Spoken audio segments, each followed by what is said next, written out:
Trystan hag Isolde, o toma wedel po romans scriris yn Kernewek, yn 12 bleden gans Cerno a leferi Kernewek pyr a glad. Wedel yw, lun a gi, a gofidion, a giw, a Peter, a Trystans. Tenkis o anweg ddyn ddiw garias.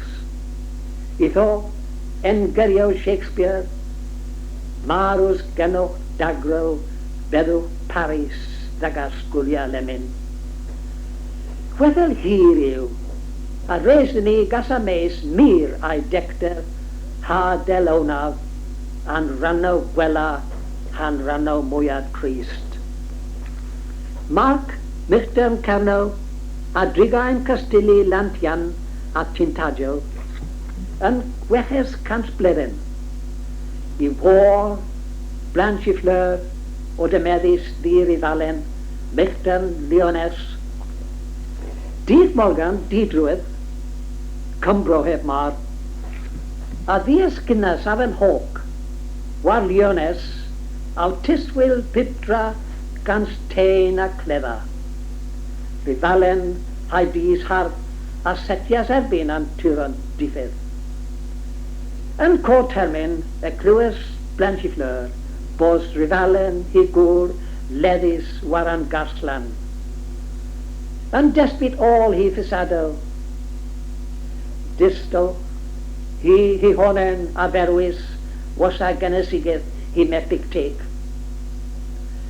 Trwethic, dres echen, yw hi gerio diwedda. Goslew orth an wers ma gans caradar.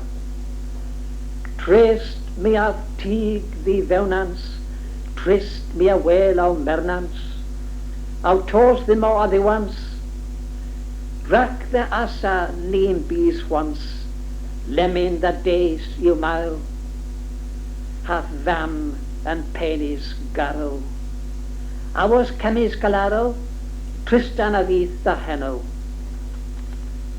An matic a dedis den ywink teg a coloneg, han gwela marach yn oll an wleis.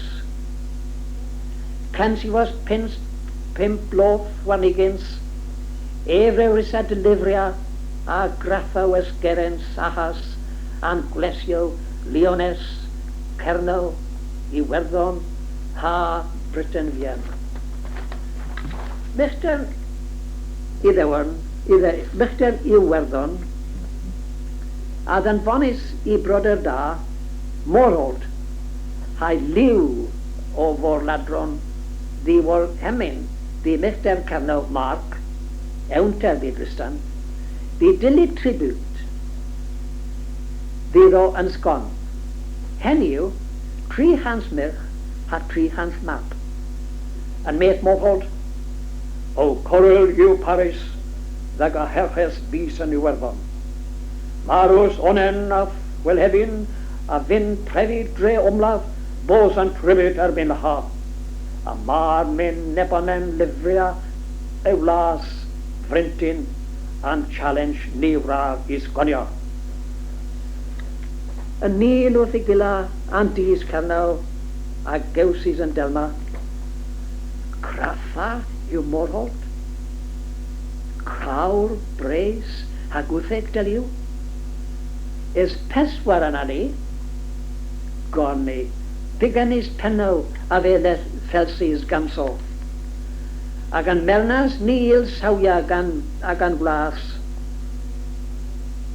Pryderu yn ffona a laddas yn iedd Kernewek, yn cant bleden naw a sewias.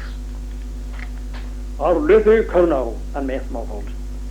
Ni leferwch ger he, an un sŵsigas misg, neb marach, harf a gerth, yn rac, a fel den, ag ymerus yn challenge. Yma marth ddim a hanoch, Brentynion Cerno delwch. Ni bryderen bos homa cymys dys, chedd ag agneis. Hwi cywardus Kernewek. Iddo, 600 bloch. Au gorel yw Paris. Yn me Trystan dyn ewntr marc. Michter, cwmias rewch ddim Retallack erbyn an cawr wrtheg ma. Marc o wrthebus, Trystan aw noi cer, re-ioing to you. Preder pandradal these hath colon reis Retallack erbyn an goliath wrtheg breis ma. Mis yn challenge am ei grif. Morod o erfus a'i ben ddi breis, a Trystan o gwisgyn yn ei ho bergion ha'i thasnet nywedd.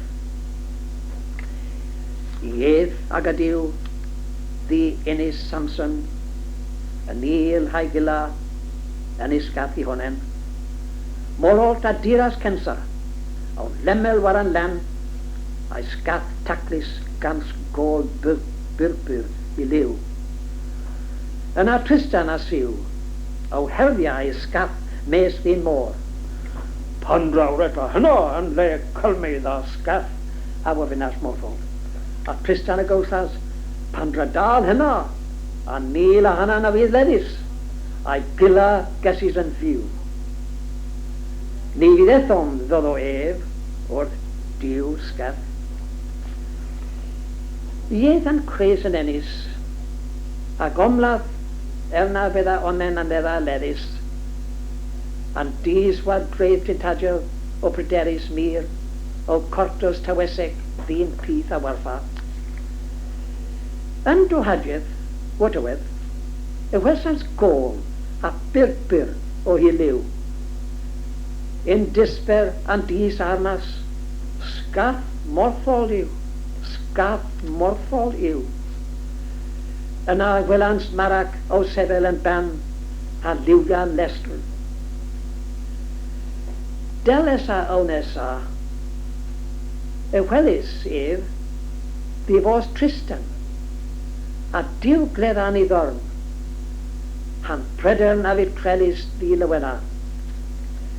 Trystan eith yn un grybitio, di gastil tintadjo, ac yno clamdra ef awrig, gan sgemis gos ef a golas. Yn wedd, ef a fi gwanus gans giw morthol a'n bilen, han giw o fenimis. Heb mas, can snepel e fydda farw. Ni dal ddod o triga yn caster. Iddo, fi'n tredd efa fy'n amos, di gwartos iancaw yn sôn am môr, a wel fi'n tonno gwyn, hanebren leis. Yna gofyn efawrig wrth i gerens, di waran sgath a'i herddian mes di'n môr, di drigerydd an tonno, heb na gol na rebo. I gerens an goras yn sgath, ha'i delyn chwec rip byd i niwan, mae halafeg gware war i herbyn, bys yn wleis yn hans ddyn wilgi wer. Han môr an ddisgas pell ddifes a garnaw.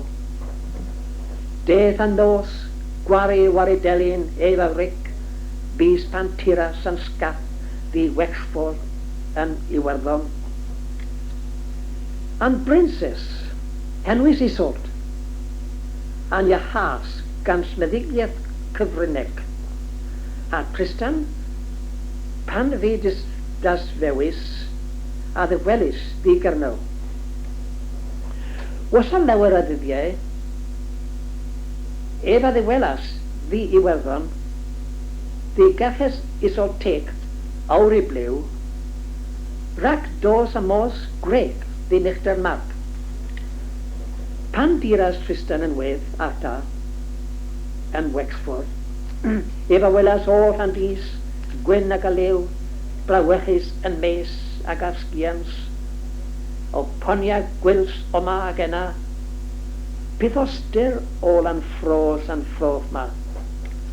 Pwp deth y teith hagar ddragon, ddi borth yn dre, ddi wofyn mirch iowanc tender rac i dibri.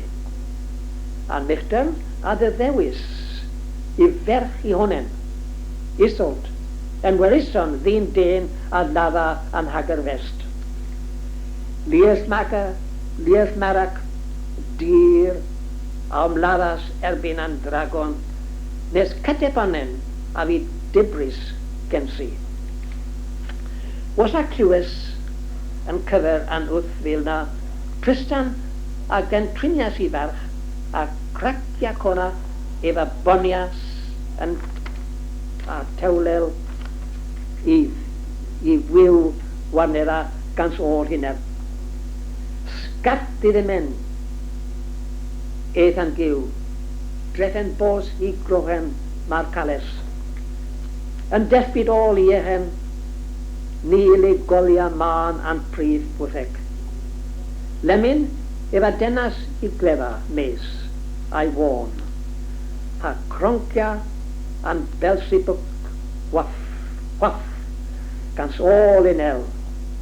Wotoedd an an cefel a the lathas clywes pain, a pan welas gos co o tefera an briansen, e wric trelia a dredro a gwenel a wedja moch venemis a flammo. A'i ferch o codda yn ei honem, Trystan a ragdo a welas Ianco, ac yn despair efo lamas yn ban, a gan si gledda efo wanas yn dawn yn gano an dragon, a honno aros garn iawn, ac a ferwi stac yna gwenis dren golon.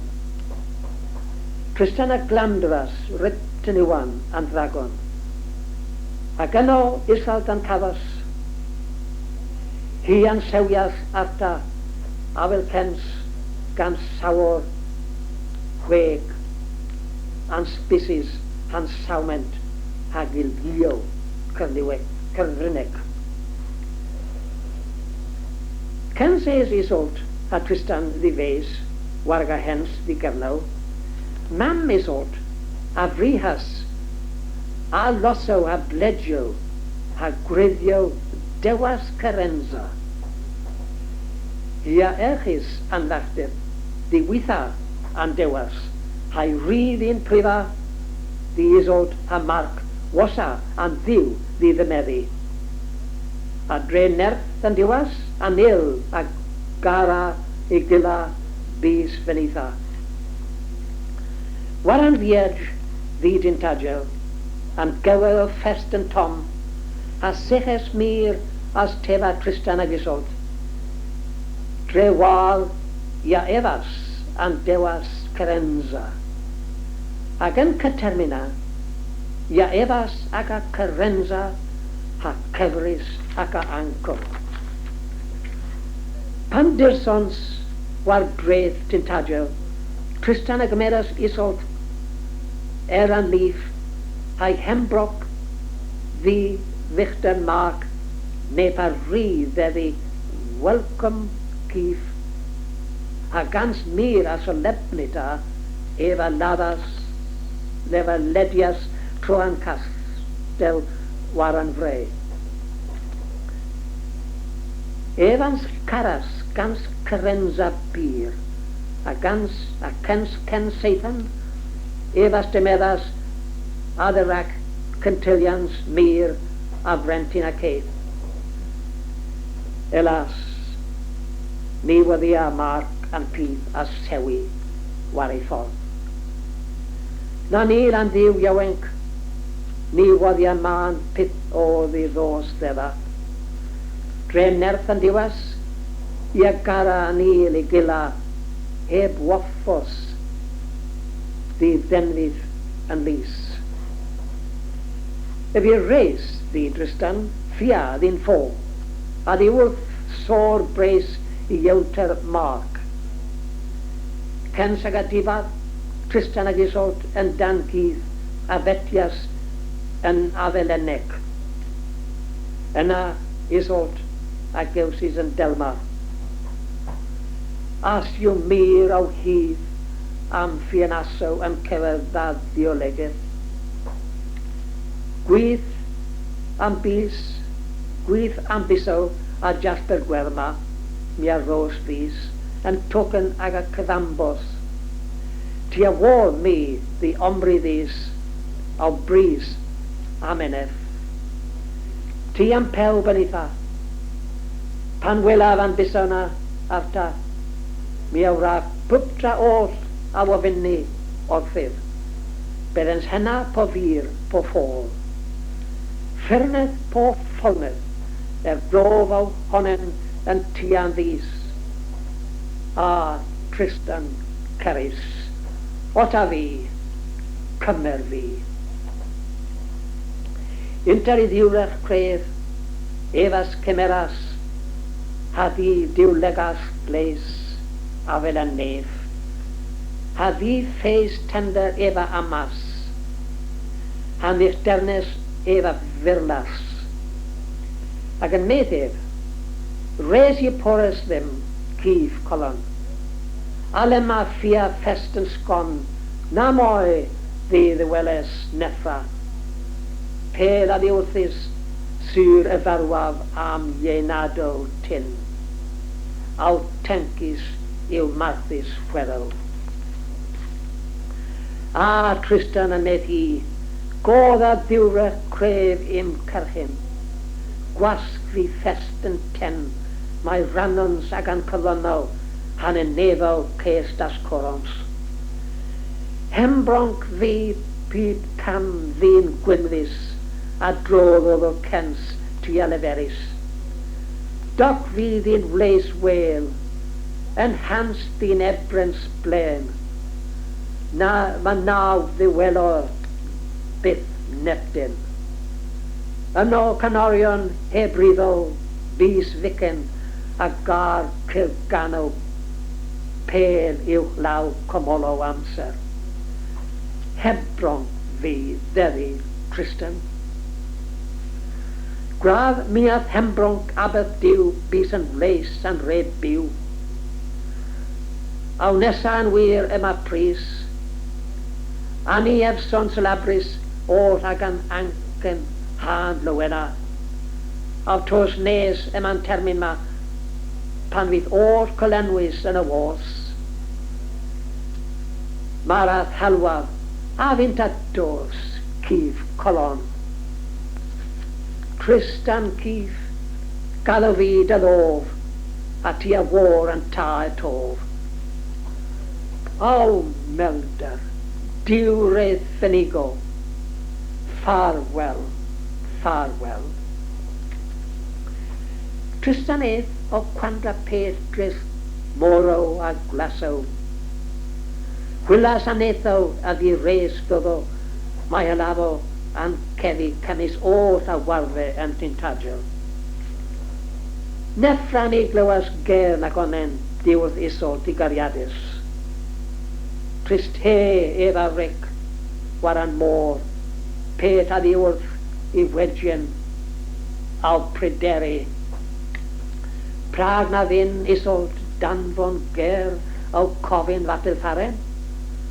Ffors ni wra cyn farwen. A res ddim perthi cof, a neb na both o cof a hana fi. A res ddim drailia o bewnans, heb neptyn ddim confortia. Ac ed galon fest a diras yn Britain fian. Sa'r tennis bres I ddol gans ôl a welas yn fro. Pyd bagen tir o disres, a diffydd o antir. Ef o fynas yn styr o'r ernid coff, neb a ros ddod o bara dawr ddys weidiau I nawn. Han ddiw ddyn aw cyscewsel wrth an tein a'n ernid a ddyrhyddas o'r a goddas waran leis. Sira, rhyw, yw'r anna nont, o neb a disfric o'r an paw, a disdrewi, a stripia an plaso, a ddesgu a pila o'r an paw a dredro. Henna o'r rhag stodia strif, a waterweth, Dymedi, Mirch, Duke Howell. Hi wan teca a virches oath and bis. Rialaura omsetia heb heddi, waran dig, hai vap ca herdin and castell ca hei. Gans di water meer, ran an with his sea, gathas and pier one. Arak porth and castell, Trystan a armas, gans ned iwel. Ddyn wol orion waran fos, a cerdyn, hai des dig iwel, eig amisg. Mi yw Trystan, Victor Leones, han noi ddi Victor Cernol. Mi rededd di brofia au service dewch yn resel achas ma. Caerdyn a wythebus yn ffreith. Sir Trystan, dir dalar i wi, mi res glywas a hana wi, agas colonocter. Iddaw pyr fegol, mes ninsws yn castell bos na dewas yn gwytha pris. Ffors ni rara hynna man, o gorthig bysgus Trystan. I gerwch ddim am porth, a geswch fydd i ddos a gi, a mi a gymer an ran an da pan droc. A ben am tor i awelas war an Iselder, casnis i ddech an esgar is dennis peth bis an gorwel. Yna medd Caerdyn yn hegar, dyna lema ddyn parlid, lema hilyn cawsel orth o mam am hwyr yn creus perfyd.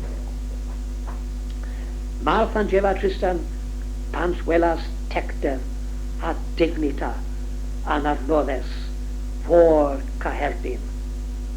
Isolde an ddiwla wyn. Trystan pan glywes an hanona ef a bryderus yn dawn an Isolde arall. Isolde awr hi blew, hi wedyn. O ma res yw ddim gasa mes an omla tom a fatel Trystan fetha riol. Dig hywel yn iferus, o hywedd gwir mi res these rhag lyfria Breton fian. Ni ala dda breisia re rhag an gweres tir eros. E fyna dda a cwipia, e rof these al merch Isolde an ddiwla wyn, ddi fos grec lel these. Trystan o warthebus yn snel, ar lwys cer, agas romi a gymer. A Trystan trian, elas, rac an gewiana, ti a fydd marw, cans pen lawer a ddyddiw. Cans nebyr, efe welas waran fys, an bisaw a jasper gwer. A gef a bothas cof, an cyddamos ar ei gef hag Isolde awr i blew. Goef, redd y weddus lemyn, yw, a gef dymedus ddi Isolde an diwla wyn, ef a hanasas yn dawnder i golon. Batel fydd marfus cedus, ddi'n ddiw fenen am car, mi yw traitor dislel. Yn dan ambos of, ddyn Isolde arall is in Cernaw, a ddegodd ddyn y deri. Na fe hi, y ffien solabris yn cledus yn corflan am eglos. A Isolde o melder yn stefel yn tintagel. I ddys a Isolde teth yn wedd aw cynnyr ag Trystan. I retheg hi o warilerch as o Tryst an gan a gana war I thelyn. Ple ma Trystan Cerys, yw a marw, nans yw diwfledden tremenis a ban welas ddief. O mos ddiweres Caerlyn, Trystan a fe golies gans giwfan ymys arta a nesa pris. Oedd o'n glywes pein, mir, ef bys yn castel Carhei, ac yna I wolio a fe maelus. Mes nyn so meddyg, nac I lio yn ôl yn fleis, aile I a he. Dres I gorff, an fenim a lesas, hai anco arta eva wortas.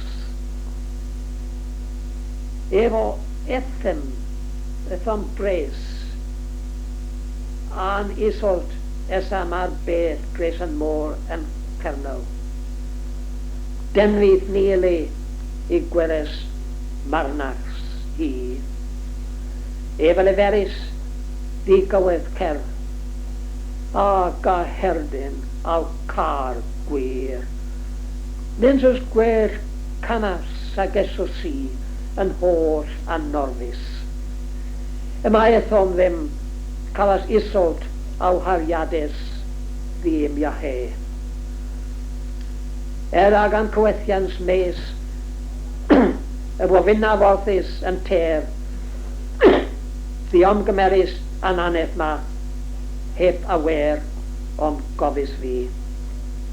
Lafa ddeddi yn ffres di goffe an li an ambos ni awric I sinsi.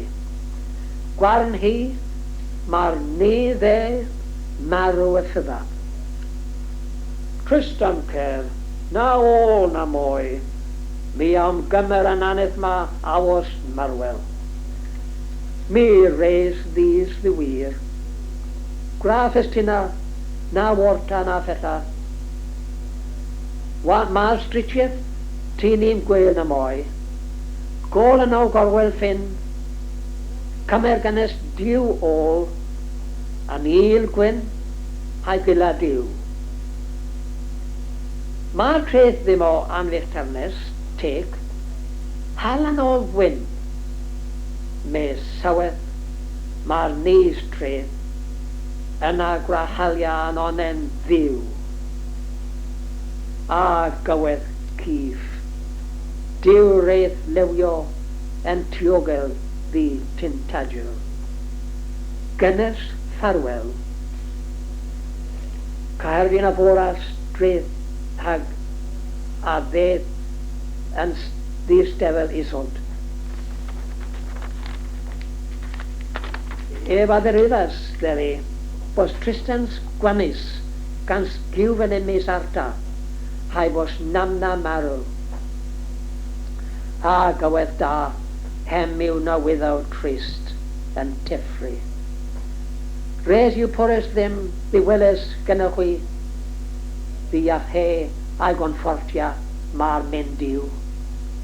Ag as gorel gren Paris, lemon a ni a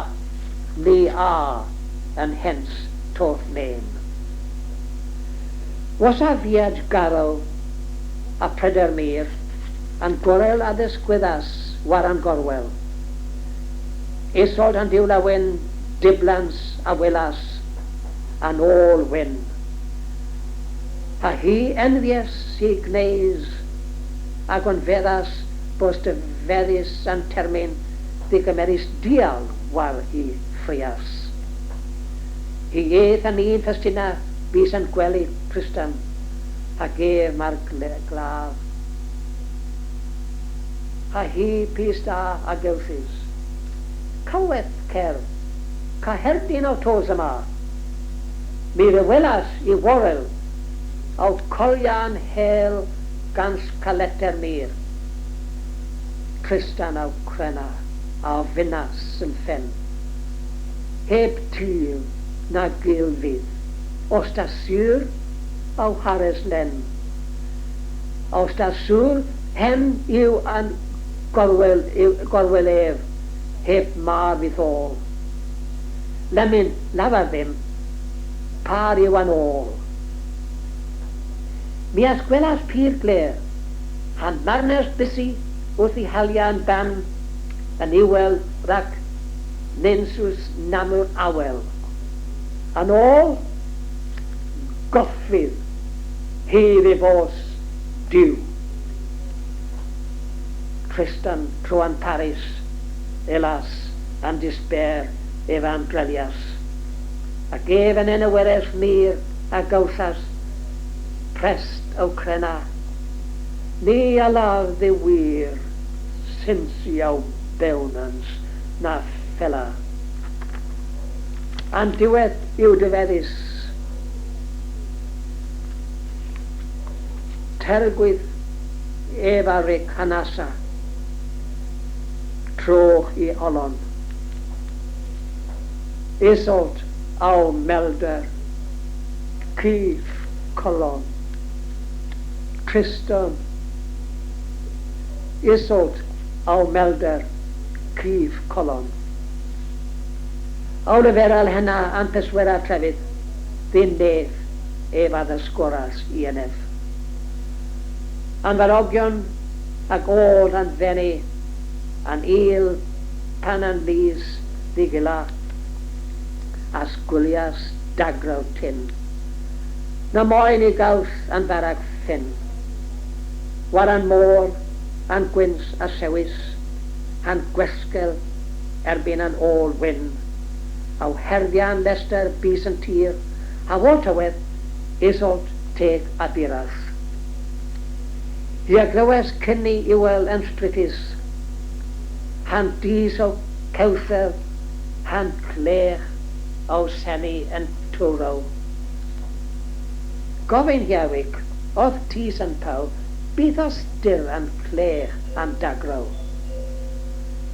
Den coth a gawsys othfi yn delma. Arnoddes yma ma galar mir, Trystan den het tŵl na gil, Marac len den carado, hart a diawn yw marw. Pan glywes Isolde henna gyrfydd nil I leferel. Hes a hes yn ffordd, a gam ddi gam bys yn lys I eith. Digrifus hai thaws diwytymus. South Hennis glan o an Bretonion, pŵp as gwelas. Gans pitydd a cymeras. Byth ni welis benen mar deg, yn credda a nil a gil, a'i gila a wafinas. Piw yw hi, a pima hi gleis. Isolde yn diwla wyn, mis cegis mir I o lemyn. Awas hi ddilynnu fel, hai dial di drwedd. Dres yn corff marw, hi asgridias, yn iffer lemyn o o'r hi edrych. Yn cytermyn na, an Isolde arall, a'n pras, han fyw a janjas yn tiel. Isolde awr I blew dison, heb wetha corn na leferus ddyn Isolde esa awsgridia. Ar loddes, gyswch ddim nes he, gan I fi yma moi a sgila fi a lari yn ei gyfer agos o chwi, creswch ddim. Aw herensa rhagddo yw lawer moi dawn. Aw sefel trohan, hawl drefel, tro I holon. Hi a bysis yn ter war ddiw. Gans fysmen solemnita fest yn hel. Hi a wic gildena an cyddans. Diwar hi harias. Aw tysgwydda oed I ffeis. As o trist an wolog lemyn. Hia amas ddodo wari ddyn a'i ffeis, ag yn tyn hi an ddyrnas, corff orth corff, mîn orth mîn, des unis ddodo hi a ferwys a gydd rhagddo ef. Ans grefen beth, i ddens caradol a hegar yn ag a bewnans, ac en ag a merwans dins ens dibethus.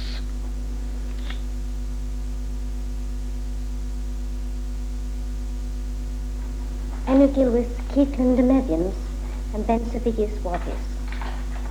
In terminus passius, Tezzer Pensavigis, o peer dake drays in, sal asawi lesson gothis e vector. In Methi, Methrin of Vinifi de Mevi, and a vether zim willis mitern, hegeth on galosic drays all materna theral and bees. And the turneth yankle, rag henna ace the fursel, Albatalius and eel orthigila, Raquene leaf and Bensavigis in marriage. In matern array feather matern arrow, o nepis guena, a guess o those array pressed bin, wath matern arrow, and Duna array omelette, hag on another a via levis. Enna net pensavic nerve array area orth and tria, the omelette, eri bina. Eferis in Ife in Della, Corfo da lias cans. Alas, as a henna termin drocking race, mere so as a enna orthen bensavigis watis ma, he fabul nis carriage no moi, a he both cane a gamise of her. It agains, and bensavigis o ray watis the mevi, gans dainvis sa insel onum of vainiten and the teneth all. Says a he metithium gensi, a keel Keithlin de Medians, a berlis hales fin. Keithlin vartiso, nes leveris o another pap pearl of, as a finna dagger in vam regulfa him out. Nepo levis, hageth as the sair, the waynear leaf and pensavigis. In Vanima, a tremenus nevis museo, en a vaith inje, in varovith the castle, in Marek, Setis, Warfar, Yule Gwyn. Epagwiskis in Arvo, with in Duan, nes hep Kirin at Beetho, a hep Koska. Some of the return a ruled race and returneth all, and northeast is Leveris, Yuli Lace, me revisa the Medi and Bensavigis. Our race as of the Envirus, our Cluis and Gerioma, Hagi Leveris gans Dane ma Gwinti semlant, but against Nins of a Dane henna the Arge eribin. Agathesa one's praise living, pos maternus the patern margres, Mericia sentia other, in dispute the indicta steva and dra nag obada. Here warus a drodevi he hithlin dake, had meris, here vein scon, the matern galodic. The median gino, hep canon a worth, the eel pen the gila. I was aboard to wevis and solemnities, and view prius eighth in Kirth for two at Glasgow and Mittenna. Trace all and chase eel furious, at worth and north the Tethans bis in Nance, Pierce Keswick, Hagino near a weather. And ruined here is ma and vice of Venus, so bread had never down ready. You homag is Glasgow? Out Glasgow you already able feathers in Matern. A Toma Beather and Pensavig in all, a Homlathus, Hagaveris, Ragagis, Corenzuri. Mays Neeric, Agafetha Paponum, Hepma. Enna, Hagafa Tiski the Versi Visor, Biziniana, Rabia Kidis, Ganzo, Thesis Cornic, Ethelaveris, Ethicile, me you anchor. Enna, Alcantrina Evagwin, a faith in Kirth Arthur. Agilis Ganzo and Virus and Physic. Neverman Ego Namoy Gwellis Hona Warren Bisma. Mason Bob the Leather Wath in Hebron, Panwella Kamala Gwyn Bin, had there those seminal Gallis Uhi Heathland Medius, Gans and Pensavigis Swattis.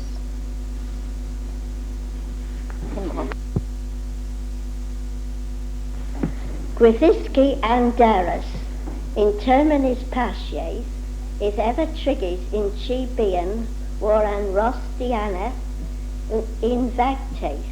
Maria is o gilwys, a flow on ever so, pimset blow a os. Gwynny bees, kintho defeat, and hallow take enzy gans ison a Greek, and hithen o canna put days all. Nether o, a gansy thorna I a reek dindle he bunans. Scanto he skians a leafrow, meis Christione da o. And mere geris it o gans pronter and dees and blue. Pan daith and nose, a Maria o Mosman Gwelly, I a rail verol and pisado ma war bendulin. A thu and shima benic mir, divorce and tocala be then lear, and do the apostle and dara ray whistle, a rabo peswar el o gwelly o grisa, do another oth tros, a do oth tal benisa. Pan o gillies nebis mees, ninzo a contis da no mo, and vates, gans and dees intraveglos, I levas and strock westlow in he hever. In mace in venom, now is you drocky nays. I fenno am garo tos stray mace and varus peert de vedes. Efre wellis gollo o splana divorti chi, pan eza in cast updane lane all. Queer you in met ben and arrow. In tiek ray wellis lees dane a droven darus in termin nos. In scon and pronter a gluis and a varro now. A Keith and Java, Ephagrius bos Maria, a da a innocent. Ragena, pan eza develis and nos, Ephathan she, may reda previ o I gwirion, o po nago. Pan eza Augustan she, is o southenis, drefen et the wellies, rees tees, contellis a drothan darus. Ephathath in galonic thada. Is enzy whiskies in Pausio here. Anan andes, a thegi giw, Dane arrow, a thegi lure, and Tressa moi galosic, a gessa a thegi do always breaks, and pronter a wadye decempis, the vos and disma, and dudek apostil, ag ephagothus war bendulin, enna and episteli eis mesa whale, and pronter, Ephavirus or Scolo as of splana maze and finester, ag Ephawithra as a burfeth in Rome, Maria as a Ocusca, ag a drothen gwelly is as a pesvorel splan ag a eskelly, and pronter eis tre gwyn I vis, a was a henna and dees negausus na more drop weslow in shredder in kever and vartes. Bit against ni vinsa mos David, August and she, was a bos collies and to Waldo. Tutor me of eat gellies, all Reenies in Kernewek, Mefu mea minores, eu charge you et falado, August appel. In Agawartho cane do, Stevus pain is glue, in with Morton's crow. Hail thou, Sir Arlis Tudor, McGinnis Nuwado, Sow ni vedov seer heb mar, I goozle thou gans gano, have vedov nes, del one in ta warroena, ni be thou les. You and Jowlies were feathers, levath them out to Lorton, cows to falls magetters, dar, me glue and floss Jordan, cows in with tea Borthoric, cows mischief yet Brianson, cows tea Matt Malotha, and Jewry Boda Warren. The Amma in Penwith, Nevis a west the Gongray, in Proncher, o Keeble Gweeth, Sawya tea stall in Beesma, Bodar o Mance, a pub clevers all in bees, a thou ni vin bos couses. Mas Greast, a thick Burnans. Pano Marrow, das Herfis in Betha Bay the Vunans. Out Covey Regularo to Dolan Jewl of Amma. Out Covey Navi Marrow, Dama. Sir me and gwell aras real, en os in plain maiz and dapple, peer the ogel does a ralen. T bachelor trail watuma, the henu thim lavari, quick hath the creek. The Cornish approach to Cornish history. Since the Celtic revival in Cornwall, much has been said and written about Cornwall, the Celtic nation, Cornish nationality, and the King Arthur as a symbol of Cornish rebirth. But I fear there's a good deal of woolly romanticism about it. Such a claim can only be made and justified at the bar of history. What has been the relationship and the attitude of our people to the great Anglo-Saxon kingdom over the river since our conquest 1,000 years ago? What have been the most significant events in our history? Can we trace a pattern of behavior running through? I think we can. And in my paper I propose to make a Cornish approach to 3 great events in Cornish history, preceded by a couple of little curtain raisers and a few observations which I hope will be helpful and provocative. The title of my paper suggests there are other approaches to our history than the Cornish one. There is the very obvious and accepted English one, in which our history is but a record of events in an English county, which are important and noted only when they are related to the main current of English history. The events and characters which are judged by English standards of loyalty to the state, the Crown, and the Church of England. This English approach has been so indoctrinated into our people that the very possibility of there being a Cornish approach to our own history has never been entertained. Remember, the history of a conquered people is always written by the conquerors, as exemplified in our own Cornish parochial histories. What monumental and repetitious works they all are. All thoroughly English, written in the shadow of the vicarage in the big house, with all their social and ecclesiastical prejudices, padded with pages of genealogical tables and armorial bearings, so that one cannot see the Cornish wood for the family trees. And what of our old Cornwall societies, and the College of Bards? Alas, the gathering of the fragments has never, hardly ever, included fragments of our own history, notwithstanding that the revival of Cornish nationality and the study of history have priority amongst the aims of the college and of the federation. This neglect of history is the great weakness of our movement. The reason is not difficult to trace and lies in a reluctance implicit in the federation aims to allow, and a determination when it comes to the point to prevent, any controversy or discussion involving politics or religion, past or present. But without a vision the people perish. History gives us that vision of Cornwall as a Celtic nation with its own restless, turbulent, defiant, and ill-attuned relationship to the great power beyond the Tamar. Perhaps our people were helped and half-consciously sustained through all their grim vicissitudes by the same assurance we give to them today when we cry out in our Gospel, Ninju Maru Mitunata.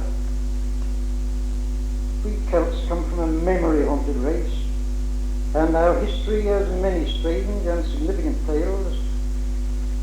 Let me tell you one that's come down to us from the year 1113. It will round off my groping beginnings and provide a text for what follows.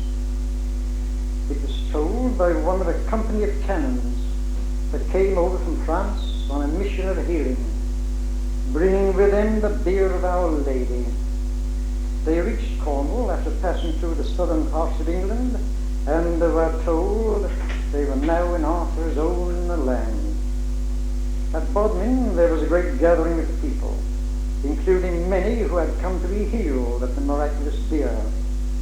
Let the canon himself conclude the story. A certain man, however, having a withered hand, was watching for the bier in the hope of being healed. But as the Britons were wont to contend with the French for King Arthur, so this man began to dispute with one of our servants, saying King Arthur was still alive. Whereupon no small tumult was made, and so many people with arms rushed into the church that had not Algar the clerk prevented it, there would have been bloodshed in the end. We believe that the brawling was so displeasing to Our Lady that the man with the withered hand, who had made the tumult on behalf of Arthur, did not receive his cure. Thus, 600 years after the death of Arthur, an obscure Cornish patriot gave expression to a faith and hope that was to have a deep significance long centuries after. For implicit in this defiant watchword is the very subject of my paper. For King Arthur was above all, remember, the very archetype of the resistance leader. And to trace the logic of the symbol of Arthur through our history is to demand a drastic revision of many commonly held notions of our national character, especially that hoary myth of our innate conservatism, small c please, and loyalty to the English establishment, with particular reference to the House of Stuart.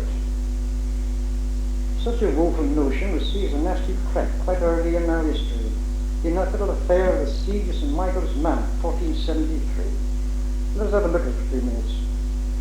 But wait for it, the sting is in the tail. The stormy period of the Wars of the Roses found Cornwall a country where the king's writ limped, it certainly did not run. The days of the foy gallants and the technicolor exploits of Henry Brigham. The Earl of Oxford and about 18 men, disguised as pilgrims, entered the mount, seized the garrison, and withstood a siege of 26 weeks against an overwhelming army of Edward IV of over 6,000 men. They were even able to make sorties against the king's men, in one of which Sir John Arundel was slain, thus strangely fulfilling an old prophecy made to him by one who had ill-wished him and foretold the day when upon the yellow sands thou shalt die of human hands. Sir John left his estate in East Cornwall, moved west, only to perish on the sandy beach below the mount. But that is but a little tale told by the way. The moral adorning this siege is that the army of the king was operating in a hostile country. For amidst all his difficulties, the Sheriff Fortescue echoed the king's anger and declared that Cornwall was ever the very back door of rebellion. 14 years later, the Cornish army was threatening the English capital. One of the most astounding chapters of British history. The symbol of Arthur made manifest. Resentment, resistance, rebellion. My rambling prologue is ended, and I come to the first of my key chapters in our history. 1497 and all that. Michael Joseph and Gove, Thomas Fleming, Blackheath. Henry VII, the first of the Tudors, was preparing for his war against Scotland, and as usual was determined to make a pretty good thing out of it. For Bacon tells us his wars were always to him as a mine of treasure. He had levied a heavy subsidy on the old country, which Raleigh declared later was imposed for the most part on His Majesty's meaner subjects. Let Lord Belden, Lord Bacon, start off my story. No sooner began the subsidy to be levied in Cornwall, but the people began to grudge and murmur. The Cornish were a race of men stout at heart, mighty of body and stomach and limb. They lived hardly in a barren country. They muttered extremely that it was a thing not to be suffered, that for a little stir with the Scots soon blown over, they should be us granted the power of the payments, and said it was for them to pay it out too much and live idly. But they would eat their bread that they had got with the sweat of their brow, and no man should take it from them. I do not think this was just an agrarian revolt. This was a national uprising, as will be obvious as the story unfolds in the high summer of 1497. This so great rebellion, as the great Lord Chancellor called it, started in St. Kevin under the leadership of a blacksmith called Michael Joseph, a man of heroic stature, of reckless courage, organizing ability, and a great orator, who became known as the captain of the Cornish. Everything points to a rapid, brilliant organizing of the people into a national army. Every parish sent its angry fighting band, and the army converged on to Bodmin. The sheriff of Cornwall was helpless, and his militia went over to the people. At Bodmin they were joined by another mustering of forces under an inspiring young intellectual, a lawyer named Thomas Flammonde. He was actually the son of one of the 4 commissioners appointed to impose a subsidy, and his wife's father was a justice of the peace.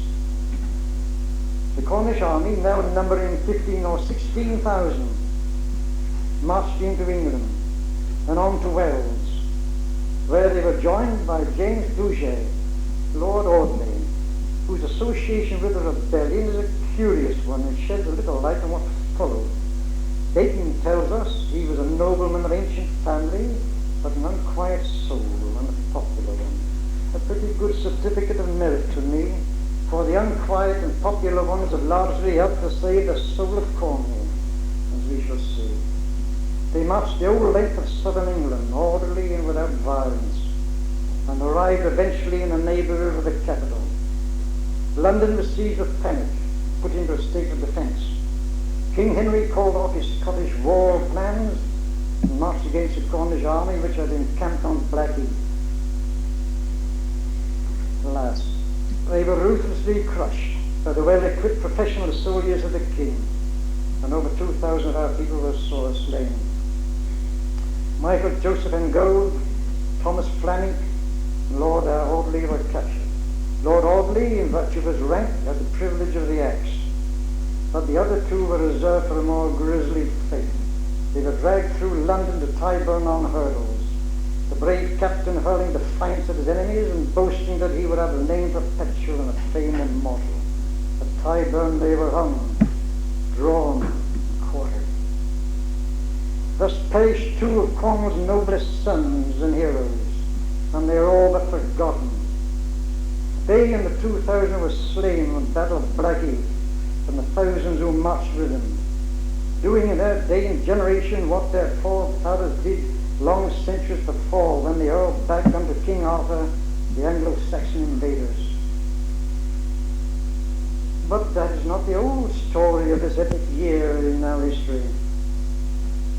Henry was at first minded to take bloody vengeance on the people of Cornwall, and send the butchered bodies of the captain and Flammonde down to terrorize the people of Cornwall. But he was advised that Cornwall was yet an unquiet country, and the Cornish men were become like metal, often fired and quenched. They were turbulent, and would sooner break than bend. So he decided to do his minor treasure gimmick, starting off with captured prisoners who were sold for a couple bob a time.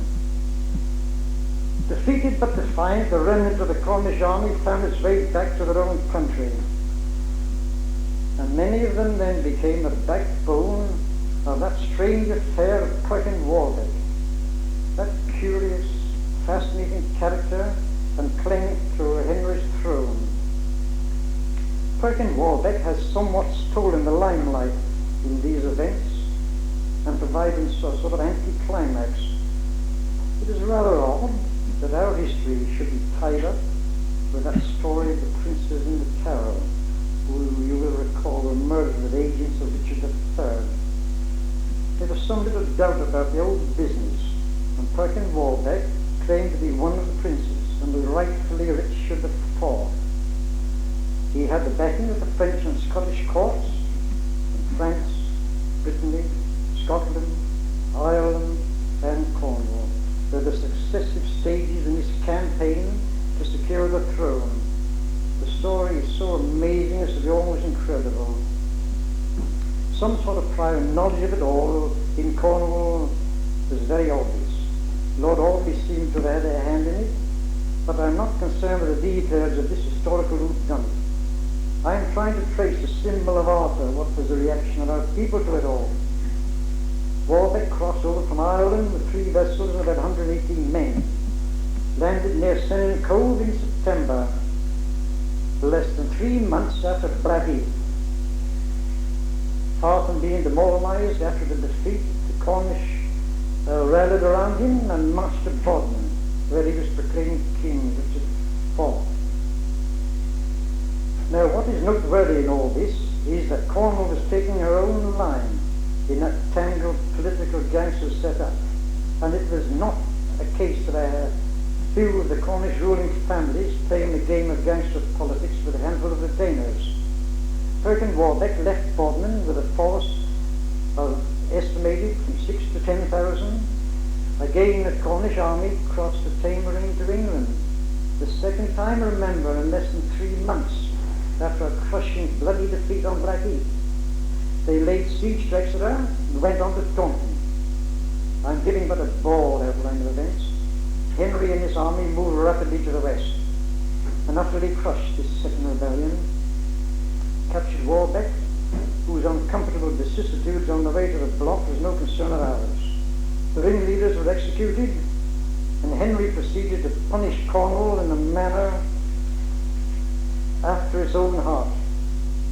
3 commissioners were appointed to impose heavy fines and ransoms on all who had taken part in any way in the rebellion. And many who had lived in good condition and held positions of trust and importance were reduced to beggary. Estates were seized and changed hands wholesale.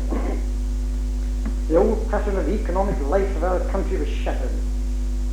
The Quislings took over, the Tudor bandwagon rolled down through Cornwall, and a bingo session began. All this is a sufficient answer to those snooty critics who would have us believe that those who took part in this great rebellion were, as Polydore Virgil, the Tudor writer, said, John Hill and Rasnag ruffians. Henry boasted that none of the great ruling families of Cornwall joined the revolt. A.L. Rouse, in his great classic Tudor Cornwall, replies to this with the following penetrating observation. But this does not wholly represent the situation. Though Henry was right in that none of the greater gentry of Cornwall, the great Anglo-Norman families which rule there, joined these risings, it is evident that many of the lesser gentry did join them. These sprang from the Cornish people themselves. They had Cornish names. They would naturally have more sympathy for the common folk to whom they were allied, and it may not be fanciful to suggest a common element of Cornishry, of that resentment against the English, which Carew noted long after.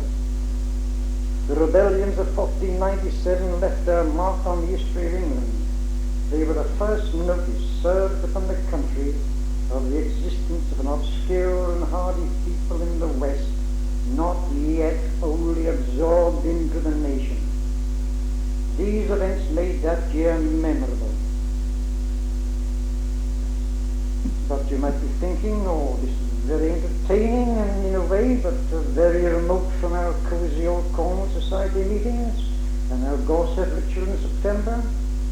And my voice may sound rather like an echo of the voice of the reaper in Wordsworth's poem. Perhaps the plaintive numbers flow for old unhappy far-off things and battles long ago, 4.5 centuries ago, in fact. They have no relevance for Cornwall in 1963, perhaps. But that is where they have been woefully wrong. I am pleading for Cornwall at the bar of history. In these bloody and disturbing events, we shall find a justification for our claim to nationhood. I would like to emphasize 2 points before passing on.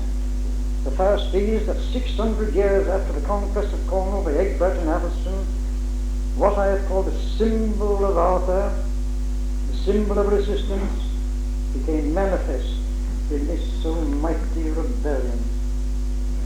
My second point is the astounding spectacle of unity and national spirit which it demonstrates. I know of nothing to equal it in the annals of British history. One and all was to them a reality which is now difficult to grasp.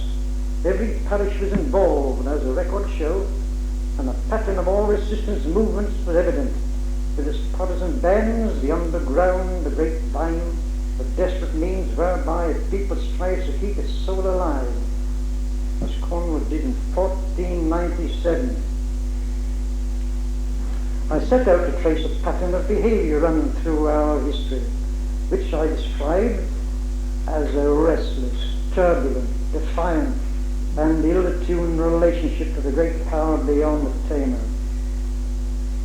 to which my summary of the events of 1497 compel us to have a reckless courage and a readiness to violence. Truly, our history has been a sombre and a bloody one, and the second of my key periods do but continue the story into the next century. Cornwall and the Protestant Reformation. Cornwall is now a Protestant country and has long accepted all the violent anti-Catholic prejudices and misrepresentations. Let us put Cornwall and the truth before our prejudices and make a Cornish approach to this subject. Cornwall, remember, was the last stronghold of the Catholic Church in Britain. The Cornish Catholic resistance movement was the last desperate and bloody attempt to preserve the faith of our people against the full tide of the Reformation, which, whatever its ultimate results, was born of lust of the flesh, lust of power, and the illimitable greed. It ushered in unnatural suffering in Cornwall, and was called by our people the times of commotion. There were riots in Cornwall as early as 1514, just a handful of years after Blackheath. The suppression of the monasteries, the spoliation and destruction of church ornaments, and the interference with church festivals and customs fanned the embers of revolt, which began to take shape in 1537. St. Kevin again became the centre of trouble, with two fishermen named Cargeeg and Trystan leading the revolt. An exchange of letters between the church and the government reflected fears of the authorities. Cornwall was described as a perilous country. For God's sake, let the King's grace look to it in time. Another stated, they were half afraid of a privy insurrection of the Cornishmen. But between them they checked the revolt, and Cargeeg and Trystan were captured. Sheriff Godolphin reflected the spirit of the time in his letter to the government, whereby Cargeeg and Trystan should be judged and executed. His middle name, I think, was Lynch. In 1548, the anger of the people took a more menacing turn. St. Kevin men again in the forefront. In Helston, an unsavoury government agent named Bodie set about destroying the images and church ornaments. Over 1,000 persons assembled. The body was murdered in its lodgings. This was the prelude to an insurrectionary movement, and 2 days later 5,000 rebels gathered in Helston from as far away as Gwynedd, Redruth and Perranzebel. And again the government had to send its forces to deal with the situation. This was not just a petty riot. 5,000 men gathering in anger to fight for their faith represented the greater number of the native population of that area. The report says, thus the revolt was soon crushed with the help of the gentlemen of the country. Thus, I think, is the operating word. And for our record of heroes and patriots, Martin Jeffrey, the priest who led them from St. Kevin, hung, drawn and quartered at Smithfield. William and John Kilter, Pascal Tribune, Richard Rohr, Martin Rosé, James Robert, Henry Trelever, John Treble, Richard Trelane, all gibbeted in different towns in Cornwall as a terror gesture and to the glory of the new Church of England. It did but add fuel to the fire, and the following year, 1549, brought the Prayer Book Rebellion, the Great Western Rebellion. This was caused by the introduction of a new prayer book in English, and soon Cornwall was ablaze from the Tamar to Land's End. Again, the same strange spirit of the united Cornwall, acting one and all for a common aim, became manifest. The clear anxiety of our people to preserve their own language as part of their faith and their sense of Cornish nationhood. They gathered at Bodmin, a fiery, resentful army of about 6,000, smarting under the savage humiliations of recent years, and undeterred by the memories of 1497, 50 years previous. They were led by Humphrey Arundel of Henley, John and William Winsley of Tregarrick. Amongst the other prominent figures were Mayor Payne of St.Ives, Mayor Boyle of Bodmin. For the third time in 50 years, the Cornish army crossed the Tamar. Now this is my important point. They carried with them the symbol of their faith, and many of their priests marched with them.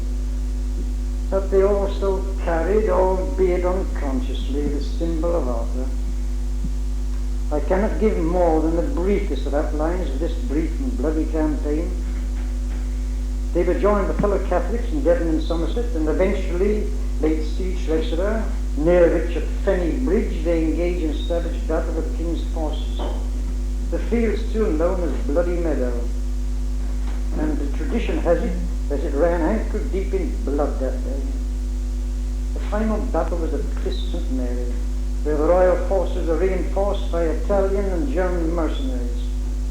The heroism of the Western men were no match for a well-equipped professional army, and they were utterly crushed. One comment runs thus: cruel and bloody was that day, for some were slain with the sword, some burned in their houses, some shifted for themselves and were taken prisoners, and many, thinking to escape over the water, were drowned. And when this nightmare, a strange panic ensued, and the order was given to kill all prisoners, and the day ended in a massacre. Our people had lived by their faith, they fought for their faith, and they were butchered for their faith. Those who survived and fled the field included Humphrey Arundel and John Winsley, who were captured sword in hand in Lanson. Their mutilated remains, together with Thomas Holmes of Brislin and John Bury and Nan of Devon, were finally set on the gates of London. The English Church and State then ushered in a reign of terror in Cornwall under a sadistic ruffian called Sir Anthony Kingston, who went through the land from the Tamar to Penwith with a hangsman's noose, a free hand and no questions asked, and a fine sense of humour.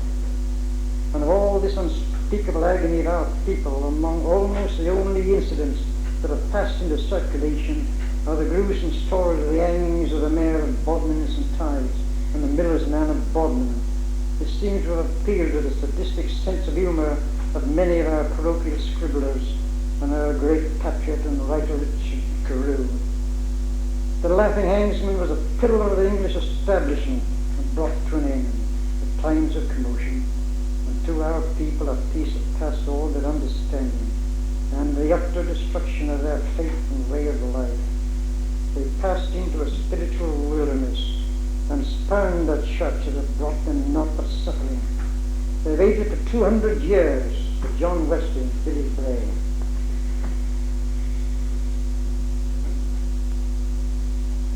Let us now make a Cornish approach to Cornwall in the Civil War. The myth of a royalist Cornwall, the myth of a pro-Stuart Cornwall, the myth of a Cornwall more loyal to the English crown than the English themselves.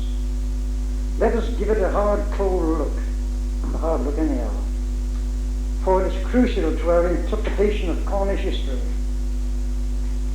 It will be helpful, I think, to run over what we have noticed so far. In 1473, Cornwall was the very back door of rebellion, followed by 1497 and all that.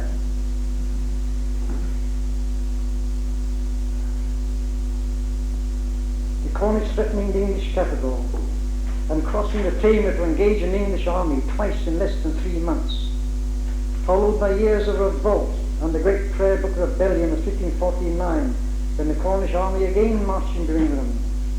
We have noted that Cornwall was not easy to govern, and our people were reckless in their courage, turbulent and resentful of the English, as Carew had noticed.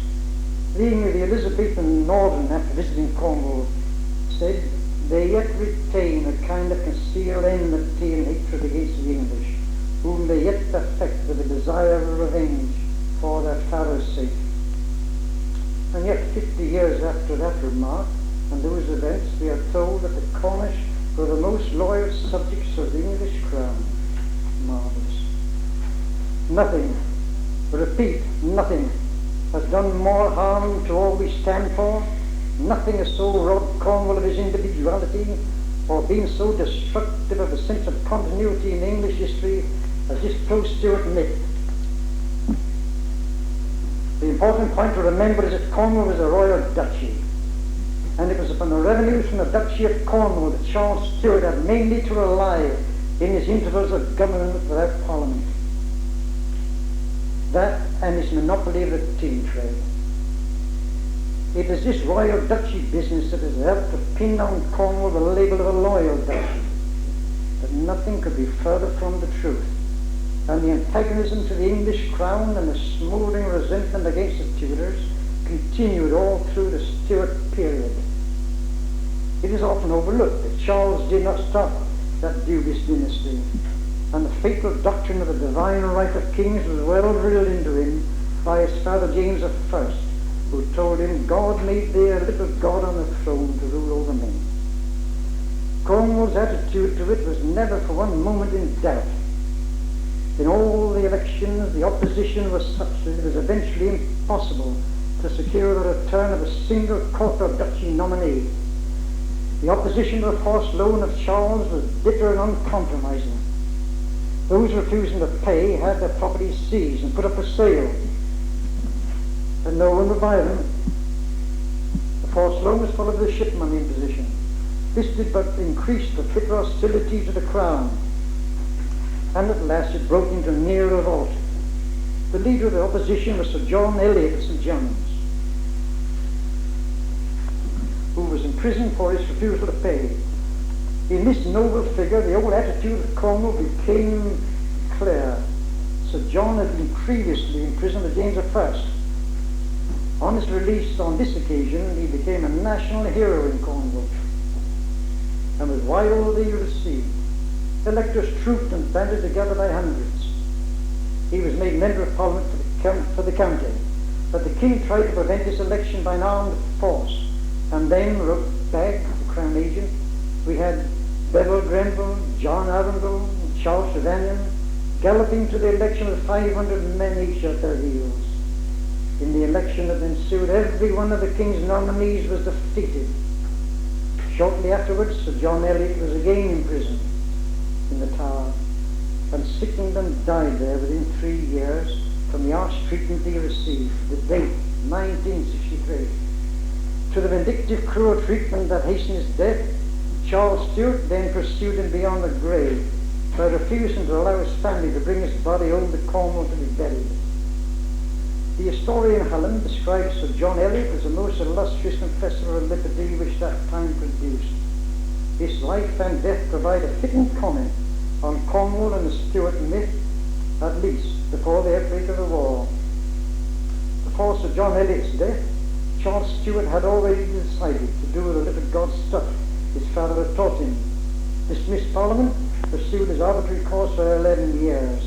Then he had to choose between political morality and the sword, and he chose the sword, 1642. We have seen Cornwall's reaction to the king in the political field. We will now take a look at it, at the question in the realm of the mystique of king and cavalier in the war. First, this nonsense of the old country being behind the king. Clarendon, the great historian of the war, tells us that when war broke out, Cornwall was evenly divided. Mary Coates, whose study of these events is indispensable, qualifies this, saying on the whole, the gentry of Cornwall were fairly evenly divided between the two parties when war broke out. That's a horse of another colour, and leaves out quite a lot of people. In fact, the division was not between the gentry as much as between the thoroughly anglicised families and those who shared in the distinction, ale rouse made, of sharing a common element of Cornishery. The war brought much honest heart-searching and hesitation at first. Sir Bevel Grenville swung over to the king and attempted to raise 500 horse for his support, but only 180 responded, and these mostly personal retainers and tenants. 10 years previously, 500 horsemen had galloped behind him to welcome his friend Sir John Eliot. As soon as war broke out, the king's forces reached Cornwall and started to organize its resources, the duchy revenues, and tin, the sinews of war. Its early campaigns are made memorable by the names of Sir Bevel Grenville, Sidney Godolphin, Sir Nicholas Fleming, Colonel Trevanion, who were all killed in a series of brilliant battles that included Braddock Downs, Stratton, Lansdowne, and Bristol, in which the Cornish regiments distinguished themselves by their reckless bravery. It is this brief and brilliant series of battles that has captured the imagination of so many and fixed the image of a royal, loyal, pro-Stuart Cornwall. But it is not realized how brief it was, or how few were the participants. From the outbreak of hostilities to the fall of Bristol was about 9 months. That was practically the end of the military contribution of Cornwall to the royalist cause, and the end, too, of all civilized conduct of the war on the part of the King's army. Mary Coates ends our chapter on this campaign with this valedictory comment, which, though lengthy, perhaps merits your attention.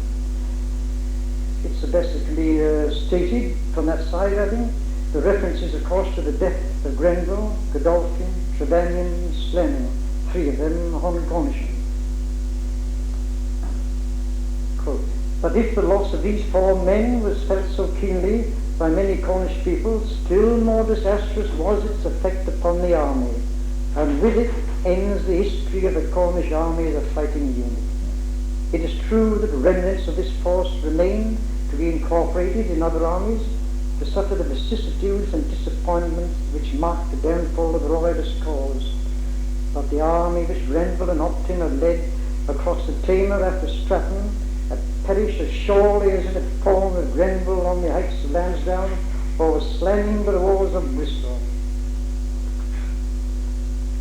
And when they died, its history ended. Lansdowne and Bristol might be numbered among the royalist triumphs, but for the Cornish army they were as Ichabod. Then the Stuart bandwagon rolled in, and again, to repeat the Tudor example, estates of many fine Cornishmen were sequestered, and the rest of the story is the bludgeoning and press-ganging of a sullen, mutinous people into fighting for those they had for centuries instinctively hated and fought against. I could fill the rest of your time with such quotations as this. Petitions from garrisons and from the commanders-in-chief of regiments on the brink of mutiny and desertion are now the commonplaces of the history of the royalist cause, even when it appears triumphant. Time after time our people refused to cross the Tamar and were mutinous in temper, said Jane, the royal commentator. And again, time after time our labours were to persuade those men to go into Devon, telling them that it were better to fight before their country was invaded, which twice gained a little credit, but not strongly enough to move them, and again they turned back in a sullen, savage mutiny. 2 marshals were appointed, one for East Cornwall and one for the West, to round up deserters. The failure was complete. 2 thoroughly evil characters dominate the scene, Sir Richard Grenville and Lord Goring. Grenville was described as the evil genius of the royalist cause, and his discipline was described as industrious cruelty. But it only increased the growing hatred of our people for the royalists. Grenville hoped by savagery to eradicate all opposition, and like the hanging Marshal Kingston, he also went through Cornwall with the hangsman's news and a grin on his face. A riot had broken out, and the gathering took place against the king on Langsdowne Downs, of men from St.Ives, Zenner and neighbourhood, which was suppressed with ferocity and hangings. Truro and Helson suffered the same fate, and so one could continue with a story of unspeakable savagery against the anonymous, mutinous, unquiet ones who were carrying the symbol of Arthur through those grim and bloody days, until at last they had enough of these Latin cavaliers with their insolence and cruelty, and issued a declaration saying, amongst other things, we will not be made slaves to them. We will rather lose our lives than we intend to rise all as one man to maintain our own rights. That was the authentic note of resistance. Our people had suffered enough over the centuries of English domination, and again they had reached breaking point. Charles Stuart did but turn Cornwall into a cockpit of war in order to use the Dutch revenues and the tin trade to provide the means to crush the parliamentary liberties of his subjects. The legacy of the Civil War was nonconformity. On the bloody field of Cliff St. Mary, the Church of England destroyed all hope of dominating the spiritual life of our people, and became but an Anglo-Norman enclave of the English establishment. The record is not a pleasant one, and after 200 years of dubious neglect, our people turned hungrily to the mission of Wesley. Quote from Canon Doble. Wesley preached a religion that appealed to the emotions, and the emotional Celts, never really satisfied since the Reformation, welcomed it with enthusiasm. Thus Canon Doble. But I am now going beyond my terms of reference, and this is a realm, I fear, in which I grow somewhat wistful. I have striven to trace what I have called the symbol of Arthur through our blood-stained story. We Cornish have been accused of apathy and indifference and in neglect of our heritage. No. Our nationhood, our language, and our Celtic culture did not die of neglect at the hands of boorish peasants, tinners, and fishermen, as our snooty critics would have us believe. It died on the field of battle, by persecution, in the Angsman's news, and finally by the brainwashing of the admin and PRO boys of the English establishment. There is a limit to what a nation can suffer and survive.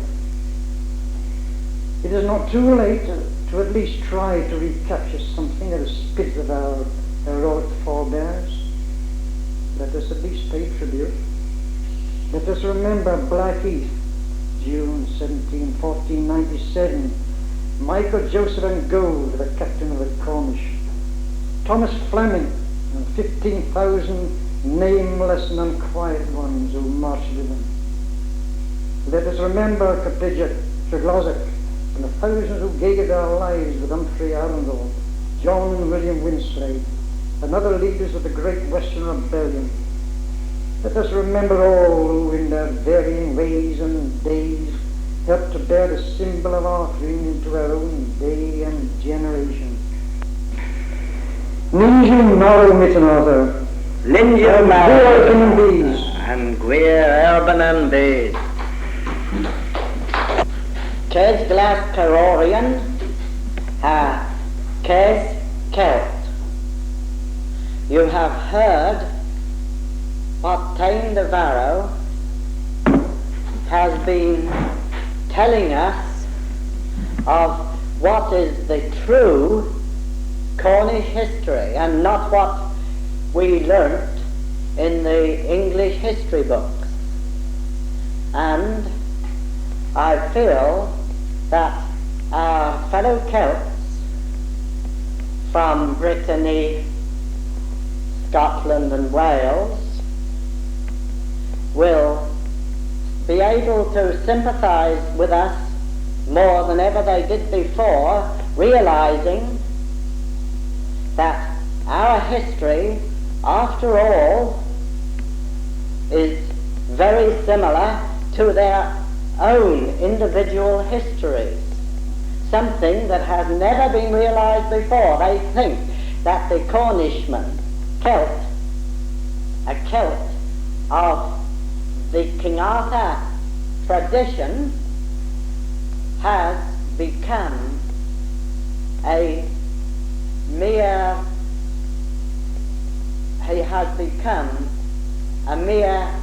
quisling, a mere follower of the English. I want to know, good people who gathered this evening, are likely to have come with the same ideas I have, or that you're likely to agree wholly with what I've had to say.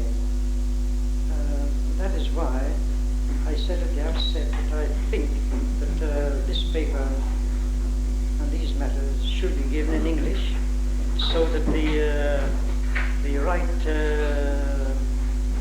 interpretation, phraseology, and the phrasing and so on can get across in a really satisfactory manner.